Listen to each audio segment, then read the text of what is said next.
मुलांनो, स्वागत आहे तुमच्या आवड गणिताची या चॅनल मध्ये। जी मुलं इयत्ता 8वी मध्ये शिकत आहेत आणि स्कॉलरशिप ॲप्टिट्यूड टेस्ट म्हणजेच NMMS या परीक्षेला बसलेले आहेत, जी परीक्षा 28 तारखेला होणार आहे, त्या परीक्षेसाठी येणारे महत्त्वाचे प्रश्न किंवा सराव प्रश्नपत्रिका जी म्हणतो आपण, ती आपण या ठिकाणी सोडवून घेत आहोत। त्यामुळे व्हिडिओ पूर्ण बघा। व्हिडिओ आवडला तर व्हिडिओला लाईक, शेअर आणि कमेंट करायला विसरू नका आणि त्याचप्रमाणे जर चॅनलवर नवीन आणि पहिल्यांदाच असाल तर चॅनलला नक्की सबस्क्राइब करून बेल आयकॉन सुद्धा दाबा। आता या ठिकाणी बघा, गणिताचे प्रश्न आपण सोडवत आहोत। पहिला प्रश्न म्हणजेच या पेपरमध्ये 71 पासूनचे पुढचे प्रश्न असतात ते काय असतात, गणिताचे प्रश्न असतात। आता यामध्ये पहिला प्रश्न आपल्याला काय विचारलेला आहे बघा, तर खालीलपैकी कोणती कसोटी त्रिकोण एकरूपतेची नाही कसोटी ती आपल्याला या ठिकाणी बघायची आहे। आता इथे बघा, बा बा बा ही कसोटी आहे, को बा को ही सुद्धा कसोटी आहे। त्याच्यानंतर बघा, बा को को ही सुद्धा कसोटी आहे, को को को ही कसोटी आपण वापरत नाही, म्हणजेच पर्याय क्रमांक 4 या ठिकाणी काय आहे, बरोबर पर्याय आहे। त्रिकोण एकरूपतेच्या कसोट्या जर तुम्हाला अजूनही माहिती नसेल तर त्याचा व्हिडिओ आपण सेपरेटली अपलोड केलेला आहे आपल्या चॅनलवरती, तो तुम्ही बघू शकता। त्याची लिंक आपण डिस्क्रिप्शन मध्ये देत आहोत। ठीक आहे, जाऊया आपण दुसऱ्या प्रश्नाकडे, पण त्याआधी अजूनही व्हिडिओला तुम्ही लाईक केलं नसेल तर व्हिडिओला लाईक करा आणि हाईप द्यायलाही विसरू नका। आता बघूया दुसरा प्रश्न काय सांगितलेला आहे बघा, तर खालीलपैकी कोणत्या माहितीच्या आधारे चौकोन रचना करता येत नाही। ठीक आहे, आता या ठिकाणी बघा आपल्याला काय सांगितलेले आहे, 3 बाजू व 2 कर्ण। जर तुम्हाला बघा या 3 बाजू आणि 2 कर्ण दिले असतील तर तुम्ही करू शकताय का, तर करू शकताय, बरोबर आहे। त्याच्यानंतर 1 बाजू आणि 4 कोण दिले असतील तर करू शकणार आहे का, जर तुम्हाला एकच बाजू दिली असेल तर तुम्ही 2 कोण तर काढू शकाल, बरोबर आहे, इकडचा आणि इकडचा। पण हे वरचे 2 कोण काढण्यासाठी तुम्हाला इथल्या बाजूंची मापे माहिती असणे गरजेचं आहे, म्हणजेच दुसरा पर्याय या ठिकाणी काय आहे, बरोबर आहे। तरीही आपण तिसरा आणि चौथा पर्याय बघूया एकदा। लगतच्या 2 बाजू व 3 कोण। आता लगतच्या 2 बाजू, ह्या 2 बाजू दिलेल्या आहेत आणि 3 कोण दिलेले आहेत, म्हणजेच बघा हा पहिला कोण, इथला दुसरा आणि इथला काय असणार आहे, आपला तिसरा कोण असणार आहे। त्यामुळे इथं काय होईल, ह्या कोणामुळे आणि इथल्या कोणामुळे चौथी म्हणजे राहिलेल्या 2 बाजू आपल्याला काढता येतील। ठीक आहे, 4 बाजू व 1 कर्ण चौथा पर्याय आहे। याच्यावरून सुद्धा आपण काय करू शकतो, चौकोन काढू शकतो। म्हणजेच पर्याय क्रमांक 2 या ठिकाणी असा आहे की ज्याच्या आधारे आपण चौकोन काढता येणार नाही। ठीक आहे, म्हणजे रचना करता येणार नाही। आता जाऊया आपण पुढच्या म्हणजे 73व्या प्रश्नाकडे। 73वा प्रश्न बघतोय, कोणत्या त्रिकोणाचा शिरोलंब संपात बिंदू, मध्यगा संपात बिंदू व कोन दुभाजकाचा संपात बिंदू एकाच रेषेवर असतात, आणि याचं उत्तर आहे समद्विभुज त्रिकोण। ठीक आहे, आणि जर तुम्हाला शिरोलंब संपात बिंदू, मध्यगा संपात बिंदू किंवा कोन दुभाजक संपात बिंदू हे जर बघायचे असेल तर तशी मला कमेंट करा, ह्याच्यावरती आपण स्पेशली व्हिडिओ बनवूया। ठीक आहे, जाऊया आता पुढच्या प्रश्नाकडे। 74वा जो प्रश्न आहे तो काय दिलेला आहे बघा, शेजारील आकृतीच्या आधारे खाली 2 विधाने दिली आहेत, त्या विधानांसाठी पर्यायातील कोणता पर्याय योग्य ठरेल असं आपल्याला विचारलेलं आहे। आता विधान 1 आपल्याला काय सांगितलेलं आहे बघा, कोन PMN म्हणजेच कुठला आहे बघा, PMN हा कोन दिलेला आहे, आणि RNM म्हणजेच कुठे आहे बघा, RNM हे 2 कोन दिलेले आहे। ठीक आहे, रेषीय जोडीतील कोणांची जोडी आहे का रेषीय जोडीतील कोण, नाही। रेषीय जोडीतील कोण कधी म्हणतो आपण, ज्या वेळेला अशा पद्धतीनं कोण येतात त्यावेळेला त्यांना आपण रेषीय जोडीतील कोण असं म्हणतो, म्हणजे पहिलं विधान तर चुकीचं आहे। ठीक आहे, दुसरं विधान काय दिले बघूया, तर कोण AMQ म्हणजेच कुठला आहे बघा, AMQ हा कोण दिलेला आहे, आणि BNS म्हणजेच कुठे आहे बघा, BNS हे दिलेलं आहे। ठीक आहे, ही संगत कोणांची जोडी आहे का संगत कोणांची जोडी, तर नाही। संगत कोणांची जोडी काय असते बघा, एक तर या वरच्या बाजूचे कोण, एक तर खालच्या बाजूचे असतात, इकडचे किंवा या साईडचे आणि या साईडचे असतात, बरोबर आहे। आता जर तुम्हाला समांतर रेषा आणि त्यांनी तयार केलेले हे कोण आहेत ते तुम्हाला जर कळत नसतील तर याचाही आपण स्पेशल व्हिडिओ आपल्या चॅनलवरती अपलोड केलेला आहे, त्याची ही लिंक आपण डिस्क्रिप्शन मध्ये देऊया, ती तुम्ही एकदा बघून घ्या। ठीक आहे, बघा आता यातले विधान कोणती चुकीचे आहेत आणि कोणती बरोबर आहेत। विधान 1 बरोबर आहे का, नाही। ठीक आहे, फक्त विधान 2 बरोबर आहे का, नाही। दोन्ही विधानं बरोबर आहेत का, नाही। दोन्ही विधाने चूक आहेत, बरोबर आहे। म्हणजे चौथा पर्याय या ठिकाणी बरोबर आहे, कारण ते जे दिलेले कोण आहेत हा रेषीय जोडीतील कोण आहेत आणि ही संगत कोणाची जोडी नाही। ठीक आहे, त्याच्यामुळं पर्याय क्रमांक 4 या ठिकाणी बरोबर पर्याय आहे. 75वा प्रश्न आपण या ठिकाणी बघतोय. काय सांगितलेलं आहे बघा, तर एका दुकानदाराने शेकडा 10 सूट देऊन म्हणजे 100 रुपये असेल तर त्याला 10 रुपये सूट दिली, म्हणजे किती रुपयाला ती विकली वस्तू? 90 रुपयाला विकली, बरोबर आहे. एक पुस्तक 360 रुपयांना विकले. बघा, एक पुस्तक कितीला विकले? 360 रुपयांना. इथे 100 रुपये किंमत होती, त्यावेळेला ते कितीला विकलं? 90ला विकलं. तर त्या पुस्तकाची खरेदी किंमत किती? म्हणजेच आपण काय घेणार आहे इथं? एक्स घेणार आहे, बरोबर आहे. तिरकस गुणाकार करायचा, म्हणजेच काय होईल बघा, हे एक्स इकडे गेले म्हणजे एक्स बरोबर, आता बघा हे 360 इथंच राहिले, गुणिले हा भागाकारात होता इथं गुणाकारात गेला, ठीक आहे. आणि इथं काय झाले, हे 90 या ठिकाणी भागाकारात आले, भाग घालवला, शून्याला शून्य गेले, 9 चौक 36 झाले, म्हणजेच एक्स बरोबर किती झाले बघा? 400 रुपये आलेली आहे. म्हणजे त्या पुस्तकाची खरेदी किंमत ही किती असणार आहे? 400 रुपये. म्हणजे पर्याय क्रमांक 1 या ठिकाणी काय आहे? बरोबर पर्याय आहे.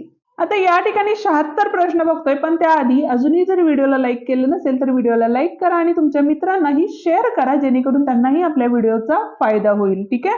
बघा या ठिकाणी 3/5, 7/9, 1/3 आणि 9/11 ज्या वेळेला अंश आणि छेद यांच्यातील फरक जर समान असेल, म्हणजे इथे बघा 5 3 गेले 2 राहिले, 9 7 गेले किती राहिले? 2 राहिले, 3 1 गेला 2 राहिला, 11 9 गेले 2 राहिले, बरोबर आहे. अशा वेळेला सगळ्यात छोटा अपूर्णांक असतो तो काय असतो आपला? म्हणजे ज्याचा छेद आणि अंश छोटा तो सर्वात छोटा अपूर्णांक, म्हणजे 1/3 हा छोटा अपूर्णांक आला, बरोबर आहे. आणि सर्वात मोठा अपूर्णांक हा काय असणार आहे आपला? ज्याचा छेद आणि अंश मोठा तो अपूर्णांक मोठा असतो, बरोबर आहे. आता आपल्याला काय सांगितलेलं आहे, तर लहान अपूर्णांक आणि मोठा अपूर्णांक यांच्यातील फरक काढायचे, म्हणजे वजाबाकी करायची, बरोबर. आता इथं बघा 9 त्रिक किती झाले? 27 झाले, आणि 11 एके 11, आणि छेदामध्ये 11 त्रिक किती आले आपले? 33 आले, बरोबर आहे. यासाठी प्रश्न व्यवस्थित वाचायचे. इथं बघा मोठी संख्या लहान संख्या यातील फरक किती? फरक म्हणजे वजाबाकी करतो आपण. आता 27 मधून 11 गेले, इथं राहिले 6, इथं राहिले 1, आणि छेदामध्ये आले 33, म्हणजे 16/33 हा पर्याय काय असणार आहे? बरोबर पर्याय असणार आहे, ठीक आहे. जाऊया आता पुढच्या प्रश्नाकडे. आता 77वा प्रश्न आपण या ठिकाणी बघतोय. बघा काय सांगितलेलं आहे, तर एका कारचा सरासरी वेग 60 किलोमीटर पर तास असताना काही अंतर जाण्यासाठी 8.5 तास लागतात. आता अंतर बरोबर काय असतं, तर इथं बघा अंतर बरोबर काय असतं, तर वेग गुणिले वेळ असतो, बरोबर आहे. त्याचप्रमाणे तेच अंतर 7.5 तासात, आता अंतर तर काय आहे? तेच आहे, बरोबर आहे. तर 7.5 तासात कापण्यासाठी कारचा सरासरी वेग ताशी किती किलोमीटरने वाढवावा लागेल असं विचारलेलं आहे. मग आता आधी त्यासाठी आपल्याला इथला वेग काढून घ्यावा लागणार आहे, बरोबर आहे. आता दोन्हीकडचं अंतर समान असल्यामुळे आपण काय करू शकतो बघा, 60 गुणिले 8.5 बरोबर 7.5 गुणिले x घेतले, ठीक आहे.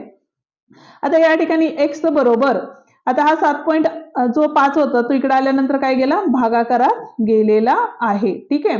आता इथं बघा 1 दशांश चिन्हानंतर एक संख्या आहे, दशांश चिन्हानंतर एक संख्या आहे, त्यामुळे आपण डायरेक्ट दशांश चिन्ह काढून टाकू शकतो. एक सोपी ट्रिक म्हणू शकता याला. म्हणजे इथं झाले 60 गुणिले 85 भागिले 75.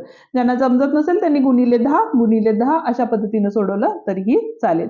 5 ने भाग घालवला तरी इथं बघा 5 एके 5, 2 राहिले, 5 5 25, बरोबर आहे.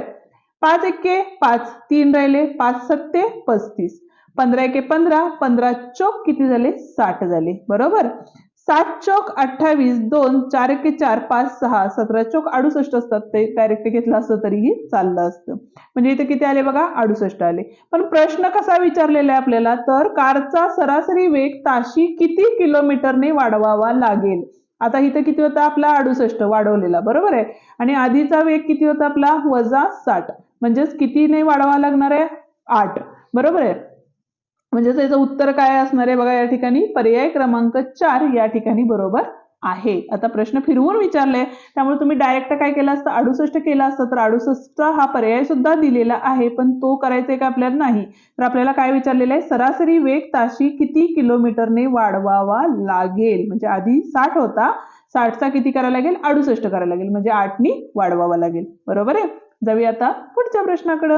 जर आपले व्हिडिओ तुम्हाला आवडत असतील तर कमेंट करून नक्की सांगा आणि त्याच पद्धतीने जर तुम्हाला स्कॉलरशिपचे व्हिडिओ हवे असतील तर मला तशी कमेंट करा, आपण स्कॉलरशिपचे व्हिडिओ अपलोड करूया। 78वा प्रश्न बघतोय, काय सांगितलेले बघा, 0.2 अधिक 0.02 अधिक 0.002 आणि कंसाचा वर्ग दिलेला आहे। ठीक आहे, तर या ठिकाणी बघा 0.2 अधिक 0.02 आणि अधिक 0.002 यांची जर बेरीज केली तर इथे किती आले बघा, इथं आले 2, इथं आले 2, आता इथं आले 2। कसे आले तर इथं आपण काय करू शकतो, शून्य घेऊ शकतो, बरोबर आहे। इथं दशांश चिन्ह दिला आणि हा 0। आता याचा वर्ग करायचा आहे, म्हणजेच काय करणार आहे, 222 चा वर्ग पहिला करून घेऊया। म्हणजे इथं बघा बेदोनी 4, बेदोनी 4, बेदोनी 4, शून्य दिले, बेदोनी 4, बेदोनी 4 आणि बेदोनी 4, डबल शून्य आली, परत काय येणार इथं 4, 4 आणि 4 आणि या सगळ्यांची काय होती बेरीज, 4, 8, 4 4 8 आणि 4 12, हा चालले 1, 4 4 8 आणि 1 9 आणि हे 4 आले। आता दशांश चिन्ह देताना बघा 1 2 3 आहे आणि इथं सुद्धा काय आहेत 1 2 3 आहेत, म्हणजे किती झाले बघा 3 आणि 3 6 घरं झाली, म्हणून 1 2 3 4 5, 6वं घर नाहीये म्हणून इथं शून्य दिली आणि इथं आले 0। म्हणजेच काय आहे बघा पर्याय, तर 0.0049284 म्हणजे पर्याय क्रमांक काय आहे इथं, तिसरा पर्याय बरोबर आहे। आता 79वा प्रश्न आहे, काय सांगितलेले बघा, ओ केंद्र असलेल्या वर्तुळाची 60 सेमी लांबीची एक जीवा आहे। वर्तुळ काढला आपण या ठिकाणी, तर इथं काय सांगितलेले 60 सेमी लांबीची जीवा, म्हणजे ए बी घेतली तर इथं किती झालेले बघा, ए बी बरोबर 60 सेमी दिलेले, बरोबर आहे। पुढे काय सांगितलेलं आहे, एक जीवा वर्तुळ केंद्रापासून 16 सेमी अंतरावर आहे। मग आता इथं वर्तुळ केंद्रापासूनचं जे अंतर आहे ते किती दिलेलं आहे, 16 दिलेले आहे। आता हा प्रमेय जो आहे तो आपण याच वर्षी शिकलेलो आहे। ठीक आहे, तर त्या वर्तुळाची त्रिज्या किती सेमी असेल असं आपल्याला विचारलेलं आहे, म्हणजे आपल्याला काय काढायचंय बघा, हे काढायचंय। आता इथं जर आपण एम नाव दिलं तर एम हे काय असणार आहे, तर 60च्या निम्मे असते, बरोबर आहे। कारण काय होतं, ज्यावेळेला वर्तुळ केंद्रातून आपण लंब टाकतो त्यावेळेला ती जीवा दुभागते, म्हणजे काय होते एम बरोबर एम बी असतं। मग एम बरोबर किती आले आपले, 30 आले। आता कसा त्रिकोण झाला बघा, हा त्रिकोण तयार झाला, इथली लांबी 30 आहे, त्याच्यानंतर इथली लांबी 16 आहे आणि आपल्याला काय काढायचं, हे काढायचं आहे आणि इथं काय असतो, लंब असतो, म्हणजे पायथागोरस प्रमेय आपण या ठिकाणी वापरायचा आहे। म्हणजेच काय झाले बघा, एओ चा वर्ग बरोबर 30 चा वर्ग अधिक 16 चा वर्ग, बरोबर आहे। 30 चा वर्ग किती आला, 900 अधिक 16 चा वर्ग किती आला आपला, तर 256।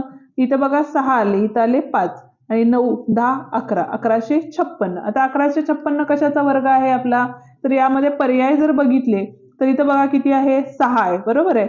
6 कधी येतं, एकतर 6 6 36 येतं आणि एकतर 4 चौक 16 येतं, म्हणजे जर 34 चा वर्ग आपण या ठिकाणी करून गेला तर आपण जर पर्यायाबरोबर पण गेलो तरी चालेल।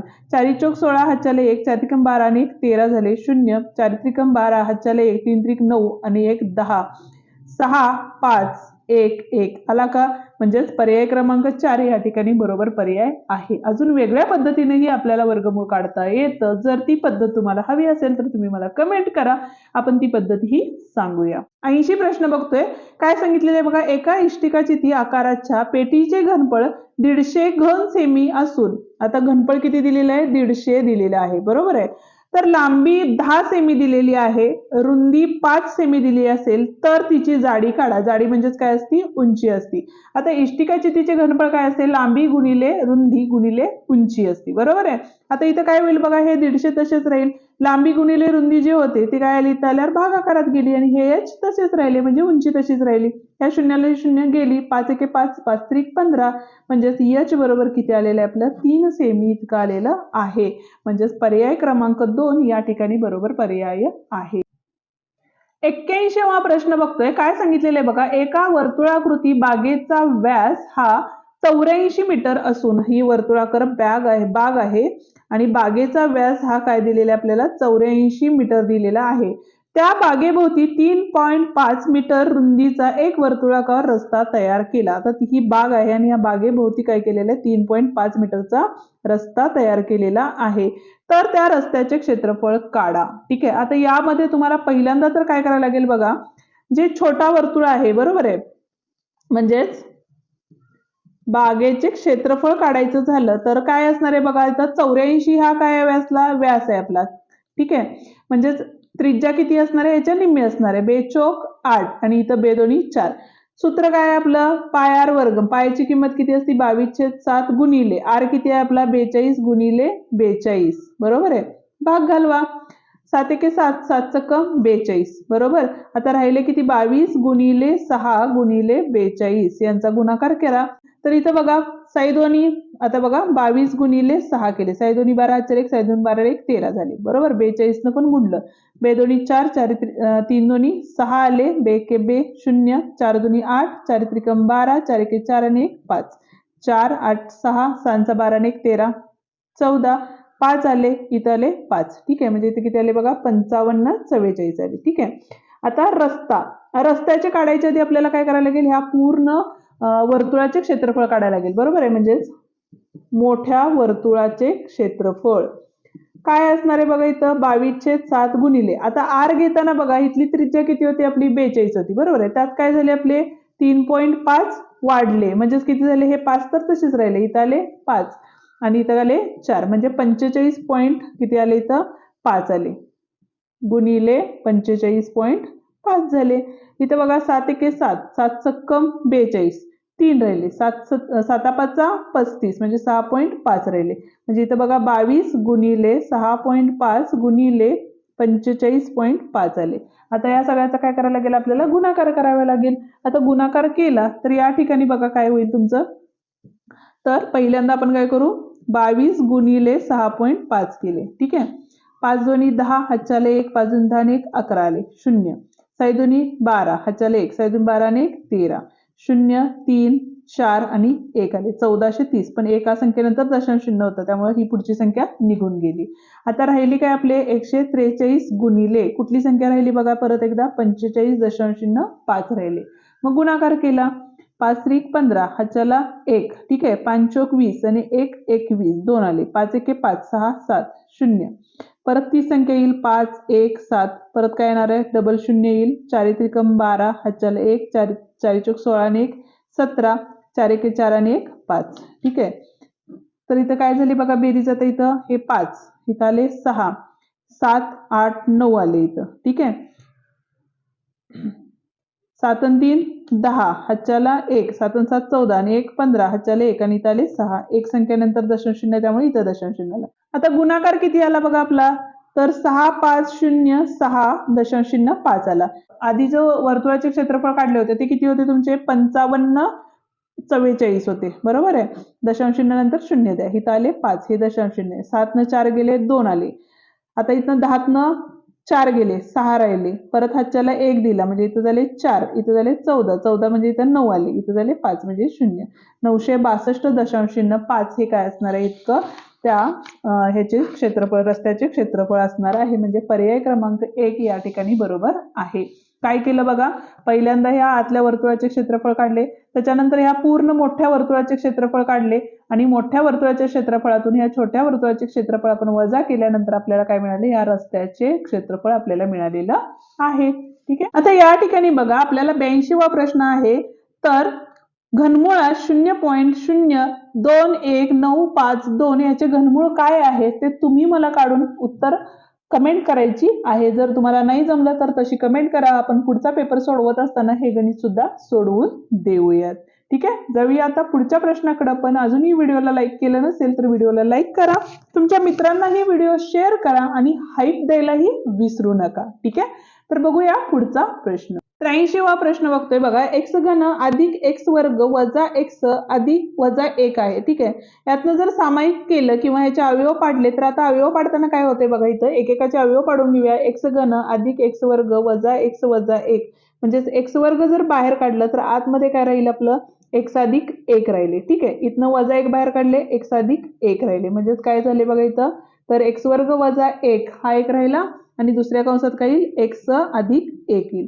आता x वर्ग वजा 1 म्हणजेच काय असणार आहे आपलं, तर x वजा 1 आणि x अधिक 1 आणि परत एकदा x अधिक 1 असणार आहे. ठीक आहे. त्याच्यानंतर x वर्ग वजा 1 याचे जरी अवयव पाडले तर इथं काय असणार आहे, x वजा 1 आणि x अधिक 1. आता बैजिक राशींची सूत्र हे जर तुम्हाला माहिती नसतील तर तेही व्हिडिओ बघून घ्या. बेसिक व्हिडिओ आपण आपल्या चॅनलवरती अपलोड केलेले आहेत. ते व्हिडिओ जर तुम्ही बघितले तर तुम्हाला गणितामध्ये कुठेही अडचण येणार नाही. ठीक आहे. आता पुढचं इथं बघा एक्स वर्ग वजा एक्स अधिक 1 आहे. आता याचे जर अवयव पाडले तर इथे अवयव पडणार आहेत का आपले? ते नाही पडत आहे, त्यामुळे ते आपण तसंच ठेवूया. एक्स वर्ग वजा एक्स अधिक 1. ठीक आहे. त्याच्यानंतर खालचे म्हणजेच काय आहे बघा आपलं एक्स घन अधिक 1 म्हणजेच काय होणार आहे इथं बघा, तर एक्स वजा 1 पहिल्या कंसात, दुसऱ्या कंसात काय असणार आहे तर एक्स वर्ग अधिक एक्स अधिक 1 हे असणार आहे दुसऱ्या कंसामध्ये. आता किमती जर टाकले आपण तर काय होईल बघा, किमती म्हणजे आपल्याला काय करायचं यामध्ये किमती टाकायचे.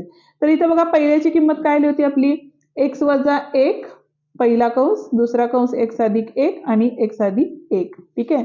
छेदामध्ये काय होतं आपलं एक्स वजा 1 एक्स अधिक 1. ठीक आहे. गुणिले अजून काय होतं बघा एक्स वर्ग वजा एक्स वजा 1 आणि छेदामध्ये काय होतं आपलं एक्स घनचं काय आलं होतं इथं आत्ताच काढलं आपण एक्स वजा 1 एक्स वर्ग अधिक एक्स अधिक 1 होतं. आता ज्या जाणाऱ्या टर्म्स आहेत त्या कॅन्सल करा, म्हणजे इथं एक्स वजा 1 एक्स वजा 1 गेले, एक्स अधिक 1 एक्स अधिक 1 गेली. ठीक आहे. अजून काय राहतं बघा इथं, तर राहिलेल्या टर्म ज्या आहेत त्या काय आहेत इथं, तर इथं बघा एक्स अधिक 1 आणि एक्स वर्ग वजा एक्स वजा 1 आहे आणि छेदामध्ये काय आहे या ठिकाणी तर एक्स वजा 1 आणि एक्स वर्ग अधिक एक्स अधिक 1 राहिलेला आहे. ठीक आहे. आता या ठिकाणी बघा आपण गणितामध्ये काय घेतलेलं आहे इथं एक्स वर्ग वजा एक्स अधिक 1 आहे, इथलं चिन्ह अधिक आहे आणि दुसरी गोष्ट ए घन अधिक बी घन असेल त्यावेळेला काय असतं तर इथं अधिकचं चिन्ह असतं आणि दुसरी गोष्ट या ठिकाणी काय असतं वजाचं चिन्ह असतं. तेच आपल्या या ठिकाणी मिस्टेक झालेली आहे, त्यामुळे इथं अधिक चिन्ह येणार आहे आणि इथं काय येणार आहे वजाचं चिन्ह येणार आहे. ठीक आहे. म्हणजे इथं झाले अधिक, इथं झाले वजा. त्यामुळे इथं काय झाले बघा एक्स अधिक 1 एक्स अधिक 1 गेले, एक्स वर्ग वजा एक्स अधिक 1 आणि एक्स वर्ग वजा एक्स अधिक 1 हे सुद्धा गेलं, म्हणजेच राहिले काय फक्त 1. म्हणजेच या ठिकाणी बघा पर्याय क्रमांक 3 या ठिकाणी बरोबर आहे. या ठिकाणी आपण बैजिक राशींची सूत्र वापरलेली आहेत. पहिलं सूत्र काय वापरलं तर इथं अवयव पद्धतीनं अवयव काढून घेतले. अवयव आले आपले एक्स वजा 1 एक्स अधिक 1 एक्स अधिक 1. ठीक आहे. एक्स वर्ग वजा 1 म्हणजेच ए वर्ग वजा बी वर्ग म्हणजे ए अधिक बी ए वजा बी. नंतर हे तसंच ठेवलेलं आहे आपण. नंतर ए घन अधिक बी घन म्हणजेच ए अधिक बी ए वर्ग वजा ए बी अधिक बी वर्ग असतं आणि ते सगळ्या किमती यामध्ये टाकल्या आणि त्याच्यानंतर आपण काय घेतलं सोडवलेलं आहे. म्हणजेच टर्म्स काय झालेले आहेत बघा या ठिकाणी कॅन्सल झालेल्या आहेत. म्हणजे एक्स अधिक 1 ला एक्स अधिक 1 आणि या टर्मला ही टर्म कॅन्सल झाली आणि राहिलं फक्त काय तर 1 हे उत्तर राहिलेलं आहे.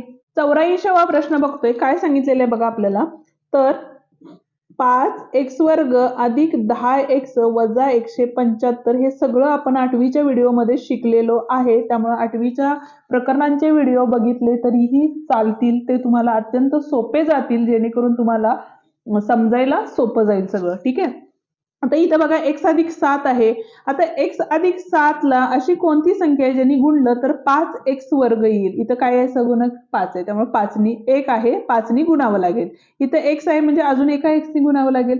5 एके 5 5x वर्ग झाले आणि 5 सत्ते 35x झाले. हे सगळं डिटेलमध्ये आपण एक्सप्लेन केलेलं आहे. ठीक आहे. त्याच्यामुळे ते व्हिडिओ बघा जेणेकरून अजून गणित परफेक्ट होईल. ठीक आहे. ते आपण काय करतो इथे लिहितो. वजा केले इथं झाले 0 वजा वजा, इथं झाले वजा वजा. ठीक आहे. अधिक वजा निघून गेले, अधिक वजा वजा मोठ्या संख्येचं चिन्ह 35 मधून 10 गेले, इथं झाले 5 आणि इथं झाले 2 25 वजा 25 एक्स वजा 175. ठीक आहे. आता इथं किती होते एक्स अधिक 7 होते, वजा 25 आणायचे आहेत म्हणजे वजा 25 न गुणावं लागेल याला, बरोबर आहे. म्हणजे इथं किती झाले बघा वजा 25 एक्स झाले, 7 5 35 3 आले, 7 2 14 15 16 17 175 आले आणि इथं सुद्धा वजा चिन्ह आलं. ठीक आहे. किती न गुणलं वजा 25 न गुणलं, किती उत्तर आलं वजा 25 एक्स वजा 175 आले. ठीक आहे. चिन्ह बदलली तर इथं काय झाले अधिक, आणि चिन्ह का बदलायची हे सुद्धा आपण तिथं शिकवलेलं आहे डिटेलमध्ये, ते एकदा बघून घ्या. आता हा झाला आपला भागाकार, म्हणजेच काय आला बघा 5x वजा 25 हा आपला भागाकार आलेला आहे आणि बाकी किती आलेले 0. म्हणजे 5x वजा 25 हे उत्तर काय आहे या ठिकाणी बरोबर उत्तर आहे. ठीक आहे. आता काय दिलेलं आहे बघा, जर 5m/6 5m/6 अधिक काय सांगितलेलं आहे 3m/4 बरोबर 19/12 तर m बरोबर किती असं काढायला सांगितलेलं आहे. आता जर आपण काय घेतलं छेद समान केले, इथं 12 आहे, इथं 12 येण्याचं असेल तर इथं कितीनं 2 गुणावं लागेल, इथं 2नी. चारित्रिकम 12 म्हणून इथं 3 न गुणलं, बरोबर आहे, छेद समान करून घेतला. इथं काय झाले बघा, इथं बरोबर नाही चिन्ह येणार. 5 दोन्ही 10 यम अधिक 3 त्रिक 9 यम आणि छेद समान झालेला त्यामुळे एकच छेद लिहिला तरीही चालतो, बरोबर 19/12. 9 आणि 10 19 यम बरोबर 19/12 गुणिले, आता हा 12 छेदात होता, इकडे गेल्यानंतर अंशात गेला, या 12ला हे 12 गेले, 19 यम बरोबर 19 आले, म्हणून यम बरोबर 19/19 म्हणून यम बरोबर किती असणार आहे उत्तर आपलं 1 हे उत्तर असणार आहे. म्हणजेच या ठिकाणी बघा पर्याय क्रमांक 3 या ठिकाणी बरोबर पर्याय आहे. ओके, आता पुढचा प्रश्न आहे 86वा. काय आहे बघा, अत्यंत सोपा प्रश्न आहे आणि याचं उत्तर तुम्ही मला कमेंट करणार आहात. एका गावातील 20 कुटुंबातील सदस्यांची संख्या खालील प्रमाणे आहेत, तर त्या सदस्यांच्या मध्य काढा असं आपल्याला सांगितलेलं आहे. ठीक आहे, आता ह्या संख्या दिलेल्या आहेत प्रत्येक कुटुंबातील, आपल्याला काय करायला यांची सगळ्यांची बेरीज करायची आणि त्याला भागिले 20 केलं की उत्तर मिळणार आहे. उत्तर नक्की कमेंट करा. ठीक आहे, आता जाऊया पुढचा म्हणजेच 87वा जो प्रश्न आहे तिकडं. काय सांगितलेलं आहे बघा, दोन संख्यांचा गुणाकार हा किती दिलेला आहे 4107 दिलेला आहे, त्यांचा मसावी 37 दिलेला आहे बघा 37 आणि त्यापैकी लहान संख्या कोणती असं आपल्याला विचारलेलं आहे. ठीक आहे, आता ऍक्च्युअल मध्ये ज्या वेळेला मसावी काढतो आपण तर त्यामधील जी संख्या असती लहान संख्या असती ती म्हणजेच काय असते आपली तर मसावी ही असते आणि लहान संख्या सुद्धा असते, म्हणजे 37 हा पर्याय या ठिकाणी काय आहे बरोबर आहे. जर तुम्हाला या ठिकाणी लसावी विचारलं असतं तर तुम्हाला काय करायला लागलं असतं तर या 37 ने या संख्येला काय करायला लागलं असतं भाग घालवायला लागला असतं आणि भाग घालवून तुम्हाला काय मिळालं असतं उत्तर मिळालं असतं. पण या ठिकाणी बघा तुम्हाला मसावी दिलेला आहे, मसावी म्हणजेच काय असते तर त्या दोन्ही संख्यांचा जी सामायिक अवयव असतात तो म्हणजेच काय असतो आपल्या सामायिक अवयवांचा गुणाकार म्हणजेच मसावी असतो, बरोबर आहे. पण या जो सामायिक अवयव दिलेला आहे तोच काय आहे मूळ संख्या आहे, त्यामुळं त्यातली सगळ्यात छोटी संख्या हीच किती असणार आहे तर 37 ही असणार आहे. ठीक आहे, 88वा प्रश्न बघतोय. काय सांगितलेलं आहे बघा, 11 मीटर व 19 मीटर लांबीचे दोन विजेचे खांब एकमेकांपासून 15 मीटर अंतरावर जमिनीवर उभे आहेत. म्हणजेच बघा एक 11 मीटरचं आहे, इकडे काय आहे 19 मीटरचं आहे. ठीक आहे, आणि इथं अंतर किती दिलेले आपल्याला 15 दिलेले, बरोबर. जर समजा हे आपण असं जोडलं तर इथे किती होते 11, इथं 11 होते. 11 19 मधून 11 गेले, किती राहिले बघा हे 8 आणि 0 म्हणजे 8 राहिले, बरोबर आहे. हे जर आपण या ठिकाणी जोडलं, पुढे काय सांगितलेलं आहे तर त्यांच्या वरच्या टोकांना जोडणाऱ्या तारेची लांबी किती असेल. आता इथलं अंतर 15 आहे त्यामुळे इथलं पण 15 असणार आहे, बरोबर आहे. इथं तर काय लंब टाकलंय आपण, त्यामुळे आपल्याला काय करायला लागेल इथं तर काटकोन त्रिकोणाचा प्रमेय वापरावा लागेल. आता कर्णाची लांबी काढायची आहे, म्हणजे इथं जर समजा ए आणि बी घेतलं तर इथं ए बी चा वर्ग बरोबर काय असणार इथं बघा 15चा वर्ग अधिक 8चा वर्ग. 15चा वर्ग 225, 8चा वर्ग 64. 5 आणि 4 9, 6 आणि 2 किती आले बघा इथं 8 आले. ठीक आहे, आणि हे 289 कशाचा वर्ग आहे तर 17चा, म्हणजे त्या दोन्ही टोकांची लांबी किती असणार आहे आपली तर 289 इतकी असणार आहे. 79वा प्रश्न आपल्याला या ठिकाणी दिलेला आहे. काय सांगितलेलं आहे बघा, दर साल दर शेकडा 8 दराने 20,000 रुपये मुद्दलाचे 2 वर्षाचे सरळ व्याज व चक्रवाढ व्याज यांच्यातील फरक काढायचा आहे. ठीक आहे, आधी आपल्याला काय काढायला लागेल सरळ व्याज. सरळ व्याज काय आहे बघा तर मुद्दल किती आहे 20,000 गुणिले दर किती आहे 8, किती वर्षासाठी 2 वर्षासाठी, भागिले 100. ठीक आहे, शून्याला 2 शून्य गेल्या, 8 दोन्ही 16, 16 दोन्ही किती झाले 32 आणि ह्या 2 शून्य, 3200 रुपये हे काय झाले आपले तर सरळ व्याज झाले. ठीक आहे, चक्रवाढ व्याजाचं सूत्र काय आहे बरोबर, सूत्र काय आहे बघा तर पी कंसात 1 अधिक आर छेद 100 त्याचा वर्ग वजा पी हे आपलं काय आहे चक्रवाढ व्याजाचं सूत्र आहे. ठीक आहे, आता पी म्हणजेच किती आहे आपले तर 20,000 बरोबर, आणि कंसात 1 अधिक आर किती आहे बघा दर किती आहे 8/100 त्याचा वर्ग वजा पी म्हणजेच परत किती आले आपले 20,000 आले, बरोबर आहे. आता सोडवलं तर इथं बघा हे 20,000 तर तसेच राहिले, कंसामध्ये 100 एके 100 आणि 8 108 गुणिले 108 कारण वर्ग होता आणि छेदामध्ये किती आले 100 गुणिले 100 वजा 20,000. ठीक आहे, आता इथं बघा या 2 शून्याला इथल्या 2 शून्य गेल्या, या 2 शून्यांना इथल्या 2 शून्य केल्या, आता गुणाकार केला. गुणाकार केला म्हणजेच काय केलं बघा 108 गुणिले 108 केले पहिला, तर किती आले? 8 8 64, 6 आले, 8 1 8 आले. ठीक आहे, झाले 6. 0 0 0. नंतर आता 2 शून्य दिल्या. नंतर किती आले बघा? 1 न गुणल्यानंतर 108 तसेच लिहिले. 4 6 8 8 16 हातच्याले 1 1 आले इथं आणि इथं आले 1. म्हणजेच इथं बघा आणि गुणिले परत एकदा काय करायचे? तिथले 2 करायचे. बरोबर आहे? म्हणजेच काय झाले? 4 2 8, 6 2 12 हातच्याले 1, 6 2 12 आणि 1 13 हातच्याले 1, बेके बे आणि 1 3 झाले आणि बेके बे म्हणजे 23,328 आणि हे 20,000 होते. ते वजा केले तर इथं बघा 8 2 3 3 म्हणजे 3,328 आलेलं आहे चक्रव्याढ. आपल्याला काढायचं काय आहे? तर या दोघांच्यातला फरक काढायचा म्हणजे 3,328 वजा 3,200 वजा केले तर इथं 8 2 1 म्हणजे 28 इतका फरक आहे. 128 रुपये इतका फरक आहे. ठीक आहे, हे आहे आपलं 89 गणित. अजूनही व्हिडिओला लाईक केलं नसेल तर व्हिडिओला लाईक करा आणि तुमच्या मित्रांनाही आपले व्हिडिओ शेअर करा आणि त्याचप्रमाणे हाईप द्यायलाही विसरू नका. ठीक आहे, अत्यंत सोपा प्रश्न आहे जो की शेवटचा प्रश्न आहे. एका घनाकृतीला 12 शिरोबिंदू व 18 कडा असतील तर त्यांच्या पृष्ठांची संख्या किती? याचं उत्तर तुम्ही मला कमेंटमध्ये नक्की सांगा. ठीक आहे, आजचा व्हिडिओ आपला या ठिकाणी संपतो. आजचा व्हिडिओ तुम्हाला कसा वाटला ते मला कमेंट करून नक्की सांगा. व्हिडिओ आवडला असेल तर व्हिडिओला लाईक शेअर आणि कमेंट करायला विसरू नका आणि त्याचप्रमाणे जर चॅनलवर नवीन आणि पहिल्यांदाच असाल तर चॅनलला नक्की सबस्क्राईब करून बेल आयकॉन दाबा जेणेकरून आपल्या अशाच नवनवीन व्हिडिओची नोटिफिकेशन तुम्हाला लवकरात लवकर मिळेल. त्याचप्रमाणे 8वीचे सर्व व्हिडिओची जी लिंक आहे ती आपण डिस्क्रिप्शनमध्ये दिलेली आहे. त्याचप्रमाणे बेसिक व्हिडिओचीही लिंक डिस्क्रिप्शनमध्ये दिलेली आहे आणि जर तुम्हाला स्कॉलरशिपचेही व्हिडिओ हवे असतील तर मला कमेंट नक्की करा. धन्यवाद.